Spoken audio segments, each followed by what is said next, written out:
Vancouver ਦੀ superior court ਦੇ ਵਿੱਚ ਕੱਲ੍ਹ ਵਾਵੇ ਦੀ ਚੀਫ ਫਾਈਨੈਂਸ਼ੀਅਲ ਆਫਿਸਰ ਮੈਂਗ ਵਾਂਗਜ਼ੋ ਦੇ ਮੁਕੱਦਮੇ ਦੇ ਵਿੱਚ ਫੈਸਲਾ ਦਿੱਤਾ ਜਾਣਾ ਸੀ ਅਤੇ ਉਹ ਫੈਸਲਾ ਕੱਲ੍ਹ ਦੇ ਦਿੱਤਾ ਗਿਆ। ਐਸੈਂਸ਼ਲੀ ਵਾਸੂ ਜਿਹੜਾ ਇਹ ਮੁਕੱਦਮਾ ਹੈ ਇਹਦੇ ਵਿੱਚ ਜਿਹੜੇ ਕੈਨੇਡਾ ਦੇ ਸਰਕਾਰੀ ਵਕੀਲ ਨੇ ਉਹ ਅਸਲ 'ਚ USA ਦੇ ਡਿਪਾਰਟਮੈਂਟ ਆਫ ਜਸਟਿਸ ਦੀ ਬਿਨਾਹ 'ਤੇ ਇਹ ਕੇਸ ਇੱਥੇ ਲੜਦੇ ਪਏ ਨੇ, ਕਿਉਂਕਿ ਰੌਲਾ ਕੈਨੇਡਾ ਦਾ ਅਤੇ ਵਾਵੇ ਦਾ ਤਾਂ ਹੈ ਹੀ ਨਹੀਂ, ਰੌਲਾ ਤਾਂ US ਅਤੇ ਵਾਵੇ ਦਾ। ਕੈਨੇਡਾ ਦੇ ਵਿੱਚ ਵੈਸੇ ਹੀ ਫਸ ਗਿਆ। ਉਹ ਨਾ ਯਾਰੀ ਦੋਸਤੀ 'ਚ ਨਾ ਕਿਤੇ ਰਗੜਿਆ ਜਾਵੇ, ਹੋਣ ਵਾਲਾ ਉਹੀ ਹੈ ਵੈਸੇ।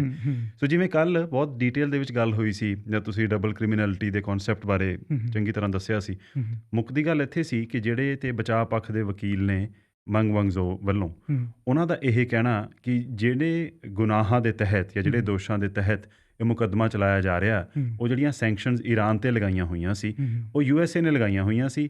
USA ਦੇ ਵਿੱਚ ਉਹ ਭਾਵੇਂ ਗੁਨਾਹ ਹੋਵੇ, ਕੈਨੇਡਾ ਦੇ ਵਿੱਚ ਤਾਂ ਉਹ ਗੁਨਾਹ ਬਣਦਾ ਹੀ ਨਹੀਂ। ਸੋ ਇਸ ਕਰਕੇ ਮੈਂਗ ਵਾਂਗਜ਼ੋ ਨੂੰ ਬਰੀ ਕਰ ਦਿੱਤਾ ਜਾਵੇ। ਪਰ ਜਿਹੜੇ ਕਿ ਸਰਕਾਰੀ ਵਕੀਲ ਜਿਹੜੇ ਕਿ ਇੱਥੇ ਕੈਨੇਡਾ ਦੀ ਸਰਕਾਰ ਵੱਲੋਂ ਪਰ ਲੜ ਰਹੇ ਨੇ for department of justice US, ਉਹਨਾਂ ਦੀ ਬਿਨਾਹ 'ਤੇ ਉਹਨਾਂ ਦੀ ਇਹ ਦਲੀਲ ਸੀ ਕਿ ਜਿਹੜਾ ਇਹਨਾਂ ਨੇ ਬੈਂਕ ਦੇ ਵਿੱਚ ਫਰੋਡ ਕੀਤਾ, HSBC ਨੂੰ ਝੂਠ ਬੋਲਿਆ ਸੀ ਈਰਾਨ ਦੇ ਵਿੱਚ ਆਪਣੀ ਸਾਰੇ ਕਾਰਜ ਵਿਹਾਰ ਬਾਰੇ ਵਾਵੀ ਦੇ, ਉਹ ਫਰੋਡ ਹੈ, ਬੈਂਕ ਫਰੋਡ ਹੈ, ਅਤੇ ਬੈਂਕ ਫਰੋਡ ਕੈਨੇਡਾ ਦੇ ਵਿੱਚ ਵੀ ਕ੍ਰਾਈਮ ਹੈ। ਸੋ ਇਹ ਡਬਲ ਕ੍ਰਿਮੀਨੈਲਿਟੀ ਪ੍ਰੂਵ ਹੁੰਦੀ ਹੈ। ਸਾਰਾ ਦਾਰੋਮਦਾਰ ਇਸ ਗੱਲ 'ਤੇ ਸੀ। ਕੱਲ੍ਹ ਜਦੋਂ ਜਸਟਿਸ ਹੈਦਰ ਹੋਮਸ ਨੇ ਇਹਦੇ ਬਾਰੇ ਫੈਸਲਾ ਸੁਣਾਇਆ ਤਾਂ ਉਹਨਾਂ ਨੇ ਕਿਹਾ ਕਿ ਯੈਸ, ਡਬਲ ਕ੍ਰਿਮੀਨੈਲਿਟੀ ਹੈ। ਐਗਜ਼ੈਕਟਲੀ। ਅਤੇ ਵਿਜੇ ਤੁਸੀਂ ਬਹੁਤ ਵਧੀਆ ਐਕਸਪਲੇਨ ਕੀਤਾ, ਅਤੇ ਐਗਜ਼ੈਕਟਲੀ ਉਹਨਾਂ ਨੇ ਇਹੀ ਗੱਲ ਕੀਤੀ ਹੈ। ਕਹਿੰਦੇ ਕਿ ਜੇਕਰ ਅਸੀਂ ਮੈਂਗ ਵਾਂਗਜ਼ੋ ਦੇ ਜਿਹੜੇ ਵਕੀਲ ਨੇ ਉਹਨਾਂ ਦੀ ਡੈਫੀਨੇਸ਼ਨ ਲੈ ਕੇ ਚੱਲੀਏ ਡਬਲ ਕ੍ਰਿਮੀਨੈਲਿਟੀ ਦੀ, ਕਿ ਸੈਂਕਸ਼ਨਜ਼ US ਦੇ ਵਿੱਚ ਲੱਗੀਆਂ ਹੋਈਆਂ, US ਨੇ ਲਗਾਈਆਂ ਈਰਾਨ 'ਤੇ, ਕੈਨੇਡਾ ਨੇ ਨਹੀਂ ਲਗਾਈਆਂ, ਅਤੇ ਇਸ ਕਰਕੇ ਉਹ ਕੈਨੇਡਾ ਦੇ ਵਿੱਚ ਅਪਰਾਧ ਨਹੀਂ। ਕਹਿੰਦੇ ਫਿਰ ਤਾਂ ਜਿਹੜੀਆਂ ਸਾਡੀਆਂ ਇੰਟਰਨੈਸ਼ਨਲ ਓਬਲੀਗੇਸ਼ਨਸ ਹੈਗੀਆਂ ਰਿਲੇਟਡ ਟੂ ਐਕਸਟ੍ਰਾਡਿਸ਼ਨ, ਕਹਿੰਦੇ ਉਹ ਅਸੀਂ ਪੂਰੀਆਂ ਨਹੀਂ ਕਰ ਸਕਾਂਗੇ ਜੀ। ਅਤੇ ਕੱਲ੍ਹ ਦਾ ਜਿਹੜਾ ਇਹ ਫੈਸਲਾ ਸੀ, ਇਹ ਸਿਰਫ ਇਹਦੇ 'ਚ ਇਹ ਨਹੀਂ ਫੈਸਲਾ ਹੋਇਆ ਕਿ ਐਕਸਟ੍ਰਾਡਾਈਟ ਕੀਤਾ ਜਾਏਗਾ ਕਿ ਨਹੀਂ। ਕੱਲ੍ਹ ਦਾ ਬੇਸਿਕਲੀ ਫੈਸਲਾ ਇਸ ਗੱਲ 'ਤੇ ਸੀ ਕਿ ਕੀ ਇਹ ਕੇਸ ਕੈਨੇਡਾ ਦੇ ਵਿੱਚ ਚੱਲੇਗਾ ਕਿ ਨਹੀਂ ਜੀ। ਸੋ ਕੱਲ੍ਹ ਫੈਸਲਾ ਇਹ ਹੋ ਗਿਆ ਕਿ ਕੈਨੇਡਾ ਦੇ ਵਿੱਚ ਇਹ ਕੇਸ ਚੱਲ ਸਕਦਾ ਹੈ। ਇੱਕ ਨਾ ਉਹਨਾਂ ਨੇ ਗੱਲ ਕੀਤੀ, ਕਹਿੰਦੇ ਕਿ ਵੈਲਿਊਜ਼ ਦਾ ਵੀ ਇਹਦੇ ਵਿੱਚ ਸਵਾਲ ਸੀਗਾ ਕਿ ਜਿਹੜਾ ਕ੍ਰਾਈਮ US ਦੇ ਵਿੱਚ ਹੈਗਾ ਪਰ ਕੈਨੇਡਾ ਦੇ ਵਿੱਚ ਨਹੀਂ, ਪਰ ਕਿਉਂਕਿ ਐਕਸਟ੍ਰਾਡਿਸ਼ਨ ਟਰੀਟੀ ਹੈ, ਅਤੇ ਕੀ ਉਹਨੂੰ ਹੁਣ ਕੈਨੇਡਾ ਦੇ ਲਾਅ ਸਿਸਟਮ ਦੇ ਅਧੀਨ ਉਹਨੂੰ ਕੈਰੀ ਆਊਟ ਕੀਤਾ ਜਾਏਗਾ ਕਿ ਨਹੀਂ। ਕਹਿੰਦੇ ਹੁਣ ਜੇ ਐਗਜ਼ਾਮਪਲ ਮੈਂ ਇੱਕ ਆਪਣੇ ਵੱਲੋਂ ਦੇ ਰਿਹਾ, ਇਹ ਕੋਰਟ ਵਿੱਚ ਗੱਲ ਨਹੀਂ ਹੋਈ। ਹੁਣ ਫਰਜ਼ ਕਰੋ ਕਿ ਕੋਈ ਸਲੇਵਰੀ ਲਾਅ ਹੋਵੇ ਜਿਹੜਾ ਕਿ US ਦੇ ਵਿੱਚ ਵੀ ਨਹੀਂ ਹੈਗਾ, ਜੇ ਹੋਵੇ ਅਤੇ ਕੋਈ ਉੱਥੇ ਹੋਵੇ ਕਿ ਸਲੇਵਰੀ ਜਿਹੜੀ ਹੈ ਉਹ ਅਲਾਊਡ ਹੈ, ਲੀਗਲ ਹੈ, ਅਤੇ ਕੋਈ ਸਲੇਵ ਭੱਜ ਕੇ ਇੱਥੇ ਕੈਨੇਡਾ 'ਚ ਆ ਜਾਵੇ ਅਤੇ US ਕਵੇ ਕਿ ਤੁਸੀਂ ਹੁਣ ਇਹਨੂੰ ਐਕਸਟ੍ਰਾਡਾਈਟ ਕਰੋ ਕਿਉਂਕਿ ਸਾਡੀ ਐਕਸਟ੍ਰਾਡਿਸ਼ਨ ਟਰੀਟੀ ਹੈ। ਸਲੇਵਰੀ ਕੈਨੇਡੀਅਨ ਵੈਲਿਊਜ਼ ਦੇ ਅਗੇਂਸਟ ਹੈ।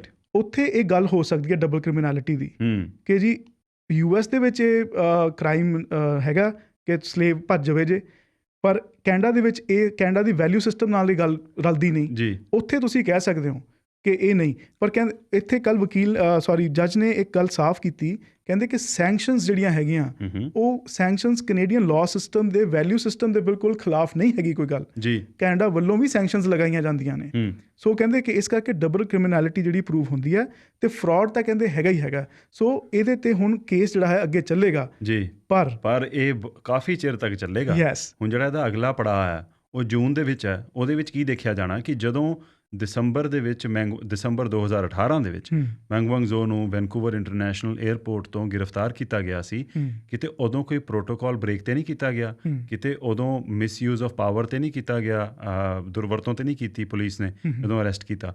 ਸੋ ਉਦੋਂ ਉਹ ਹੁਣ ਉਸ ਚੀਜ਼ ਦੇ ਉੱਪਰ ਦਾਰੋਮਦਾਰ ਆਉਣਾ, ਦੈਟਸ ਦ ਨੈਕਸਟ ਸਟੈਪ। ਉਸ ਤੋਂ ਬਾਅਦ ਫਿਰ ਜਿਹੜੀ ਫਰਦਰ ਕਲੋਜ਼ਿੰਗ ਆਰਗੂਮੈਂਟਸ ਹੋਣਗੇ ਉਹ ਲਾਸਟ ਵੀਕ ਆਫ ਅਗਸਤ ਅਤੇ ਫਸਟ ਵੀਕ ਆਫ ਸੈਪਟੰਬਰ 'ਚ ਹੋਣੇ ਨੇ। ਹੁਣ ਉਸ ਤੋਂ ਬਾਅਦ ਕੀ ਜੇ ਫਿਰ ਦੋਸ਼ੀ ਪਾਇਆ ਜਾਂਦਾ ਹੈ, ਹੁਣ ਇਹਦੇ ਵਿੱਚ ਵੀ ਉਹੀ ਹੈ ਨਾ ਕਿ ਜੇ ਇਹ ਆ ਗਿਆ ਕਿ ਜੀ ਪੁਲਿਸ ਨੇ ਪ੍ਰੋਟੋਕਾਲ ਬ੍ਰੇਕ ਕੀਤਾ ਸੀ, ਪ੍ਰੋਟੋਕਾਲ ਤੋੜ ਕੇ ਇਹਨੂੰ ਅਰੈਸਟ ਕੀਤਾ, ਫਿਰ ਕੇਸ ਦੂਜੇ ਪਾਸੇ ਨੂੰ ਰੁਖ ਕਰੇਗਾ। ਜੇ ਹੋਇਆ ਕਿ ਨਹੀਂ ਉਹ ਵੀ ਠੀਕ ਹੋਇਆ ਸੀ, then it will proceed forward. ਫਿਰ ਇਹਦੇ ਵਿੱਚ appeal, counter appeals, legal challenges, ਹੋਰ ਬਹੁਤ ਕੁਝ ਚੱਲਣਾ ਹਲੇ। ਪਰ ਅਲਟੀਮੇਟਲੀ ਗੱਲ ਉਹ ਹੈ ਵਾਸੂ ਕਿ ਜਦੋਂ ਅਸੀਂ ਕੱਲ੍ਹ ਪ੍ਰੋਗਰਾਮ ਤੋਂ ਬਾਅਦ, ਕਿਉਂਕਿ 11 ਵਜੇ ਇਹ ਫੈਸਲਾ ਆਇਆ, ਉਦੋਂ ਅਸੀਂ ਬੈਠੇ ਗੱਲ ਕਰ ਰਹੇ ਸੀ, ਉਦੋਂ ਤੁਸੀਂ ਗੱਲ ਕਹੀ ਸੀ ਕਿ ਇਹ ਸਾਰਾ ਘਟਨਾ ਚੱਕਰ ਚਲਾ ਲਓ, ਅਲਟੀਮੇਟਲੀ ਇਹ ਫੈਸਲਾ ਕਿਹਦੇ 'ਤੇ ਆਉਣਾ। ਇਹ ਵਿਜੇ ਅਲਟੀਮੇਟਲੀ ਗੱਲ ਆਉਣੀ ਸਰਕਾਰ 'ਤੇ, ਅਤੇ ਉਦੋਂ ਸਰਕਾਰ ਲਈ ਬਹੁਤ ਔਖਾ ਹੋ ਜਾਣਾ। ਅਤੇ ਆਈ ਵੁੱਡ ਸੇ ਕਿ ਸਾਰਿਆਂ ਨੂੰ ਇਹ ਤੁਸੀਂ ਸਾਰੇ ਪ੍ਰੇ ਕਰੋ ਕਿ ਇਹ ਗੱਲ ਉਹ ਨੌਬਤ ਆਏ ਨਾ, ਕਿਉਂਕਿ ਜੇਕਰ ਸਰਕਾਰ ਦੇ ਜਸਟਿਸ ਮਿਨਿਸਟਰ ਨੇ ਡੇਵਿਡ ਲੈਮੈਟੀ ਦੇ ਮੂੰਹ ਦੇ ਵਿੱਚੋਂ ਇਹ ਨਿਕਲਿਆ ਕਿ ਬਈ ਇਹਨਾਂ ਨੂੰ ਐਕਸਟ੍ਰੈਡਿਟ ਕੀਤਾ ਜਾਏਗਾ। ਹਾਂ, ਕਿਉਂਕਿ ਹੁਣ ਦੇਖੋ ਸ਼ੁਰੂ ਤੋਂ ਜਸਟਿਨ ਟਰੂਡੋ ਕਹਿੰਦੇ ਆਏ ਨੇ, ਜੋ ਅਸੀਂ ਕੱਲ੍ਹ ਵੀ ਗੱਲ ਦੱਸੀ ਹੈ, ਕਿ ਇਹ ਲੀਗਲ ਮੈਟਰ ਹੈ, ਇਹ ਪੋਲੀਟੀਕਲ ਮੈਟਰ ਨਹੀਂ। ਜਸਟਿਸ ਸਿਸਟਮ ਸਾਡਾ ਇੰਡੀਪੈਂਡੈਂਟ ਹੈ, ਪਰ ਜਿਹੜਾ ਮਿਨਿਸਟਰ ਆਫ ਜਸਟਿਸ ਹੈ ਉਹ ਸਰਕਾਰ ਦਾ ਪਾਰਟ ਹੈ। ਸੋ ਹੁਣ ਕੱਲ ਜਿਹੜੇ chief justice associate chief justice Holmes ਨੇ, ਉਹਨਾਂ ਨੇ ਇਹ ਗੱਲ ਵੀ ਕਹੀ ਵੀ ਅਲਟੀਮੇਟਲੀ ਜਿਹੜਾ ਇਹ ਡਿਸੀਜਨ ਹੈ ਕਿ ਐਕਸਟ੍ਰਾਡੀਸ਼ਨ ਹੋਣ ਦੇਣੀ ਹੈ ਕਿ ਨਹੀਂ ਹੋਣ ਦੇਣੀ, ਜਦੋਂ ਆ ਸਾਰਾ ਚੱਕਰ ਚੱਲ ਲਿਆ ਉਸ ਤੋਂ ਬਾਅਦ ਜਿਹੜੇ ਜਸਟਿਸ ਮਿਨਿਸਟਰ ਡੇਵਿਡ ਲੈਮੈਟੀ ਨੇ, ਉਹਨਾਂ ਦੇ ਉੱਪਰ ਇਹ ਨਿਰਭਰ ਕਰੇਗਾ। ਐਗਜ਼ੈਕਟਲੀ। ਸੋ ਹੁਣ ਹੋਣਾ ਕੀ ਹੈ ਕਿ ਜਿਵੇਂ ਤੁਸੀਂ ਕਿਹਾ ਕਿ ਜੇ ਉਹ ਨੌਬਤ ਆ ਗਈ, ਬੇਸਿਕਲੀ ਉਹ ਕੈਨੇਡਾ ਵਾਸਤੇ ਇਹ ਚੋਇਸ ਪਤਾ ਕੀ ਹੋਣੀ ਹੈ, ਵੀ ਖੂਹ 'ਚ ਛਾਲ ਮਾਰੀਏ ਕਿ ਖਾਈ 'ਚ ਛਾਲ ਮਾਰੀਏ। Yes, exactly. ਤੇ ਇਹ ਤਾਂ ਵਿਜੇ ਜ਼ਹਿਰ ਪੀਣ ਵਾਲਾ ਹਾਲ ਹੋ ਜਾਣਾ। ਤੇ ਹੁਣ ਤੁਸੀਂ ਦੇਖੋ ਆਲਰੇਡੀ ਇੱਕ BC ਦੀ ਸੁਪਰੀਮ ਕੋਰਟ ਦੇ ਵਿੱਚ ਇੱਕ ਫੈਸਲਾ ਸੁਣਾਇਆ ਗਿਆ, ਚਾਈਨਾ ਉਹਨੂੰ ਵੀ ਇੰਡੀਪੈਂਡੈਂਟ ਮੰਨਣ ਨੂੰ ਤਿਆਰ ਨਹੀਂ ਜੀ। ਚਾਈਨਾ ਦੀ ਜਿਹੜੀ ਤੁਸੀਂ ਦੇਖੋ ਐਮਬੈਸੀ ਹੈ ਕੈਨੇਡਾ ਦੇ ਵਿੱਚ ਬੈਠੇ ਨੇ ਚਾਈਨੀਜ਼ ਐਮਬੈਸੀ ਦੇ ਵਾਲੇ ਜੀ, ਤੇ ਉਹ ਸਟੇਟਮੈਂਟ ਜਾਰੀ ਕੀਤੀ ਉਹਨਾਂ ਨੇ, ਕਹਿੰਦੇ ਕਿ US ਦਾ ਜਿਹੜਾ ਮਕਸਦ ਆ ਉਹ ਸਿਰਫ ਤੇ ਸਿਰਫ ਵਾਵੇ ਤੇ ਚਾਈਨੀਜ਼ ਹਾਈਟੈਕ ਕੰਪਨੀਜ਼ ਨੂੰ ਥੱਲੇ ਲਿਆਉਣਾ ਹੈ, ਤੇ ਕੈਨੇਡਾ ਇਸ ਕਾਰਜ ਦੇ ਵਿੱਚ US ਦਾ ਸਾਥ ਦੇ ਰਿਹਾ ਹੈ ਜੀ।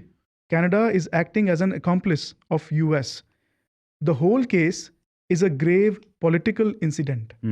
ਉਹਨੂੰ ਇਹ ਲੀਗਲ ਜਜਮੈਂਟ ਨਹੀਂ ਮੰਨ ਰਹੇ, ਉਹਨੂੰ ਇਹ ਪੋਲੀਟੀਕਲ ਸਿਆਸੀ ਜਜਮੈਂਟ ਕਹਿ ਰਹੇ ਨੇ। ਕਹਿੰਦੇ ਕਿ ਸਿਆਸੀ ਫੈਸਲਾ ਹੈ, ਤੇ ਜੋ ਕਿ BC ਸੁਪਰੀਮ ਕੋਰਟ ਦੇ ਐਸੋਸੀਏਟ ਚੀਫ ਜਸਟਿਸ ਦੇ ਮੂੰਹ ਚੋਂ ਨਿਕਲਿਆ ਫੈਸਲਾ ਹੈ, ਉਹਨਾਂ ਦੀ ਕਲਮ ਚੋਂ ਨਿਕਲਿਆ। ਐਂਡ ਜਦੋਂ ਪ੍ਰਧਾਨ ਮੰਤਰੀ ਇਹ ਗੱਲ ਬਾਰ-ਬਾਰ ਕਹਿ ਰਹੇ ਨੇ ਕਿ ਕੈਨੇਡਾ ਦਾ ਜਸਟਿਸ ਸਿਸਟਮ ਸਾਡੀ ਪੋਲੀਟੀਕਲ ਇੰਟਰਫੇਰੈਂਸ ਤੋਂ ਵੱਖਰਾ, ਹੁਣ ਐਸੈਂਸ਼ਲੀ ਜਿਹੜਾ ਚਾਈਨਾ ਵੱਲੋਂ ਦਬਾਅ ਪਾਇਆ ਜਾ ਰਿਹਾ, ਪ੍ਰੈਸ਼ਰਾਈਜ਼ ਕੀਤਾ ਜਾ ਰਿਹਾ, ਐਕਸਪੈਕਟੇਸ਼ਨ ਕੀ ਆ ਉਹਨਾਂ ਦੀ, ਕਿ ਉਹ ਇਹ ਸੋਚਦੇ ਨੇ ਵੀ ਜਸਟਿਨ ਟਰੂਡੋ ਫੋਨ ਚੱਕ ਕੇ ਚੀਫ ਜਸਟਿਸ ਨੂੰ ਕਾਲ ਕਰਨਗੇ ਤੇ ਕਹਿਣਗੇ ਵੀ ਕੇਸ ਦਾ ਫੈਸਲਾ ਇੱਦਾਂ ਕਰ ਦਿਓ।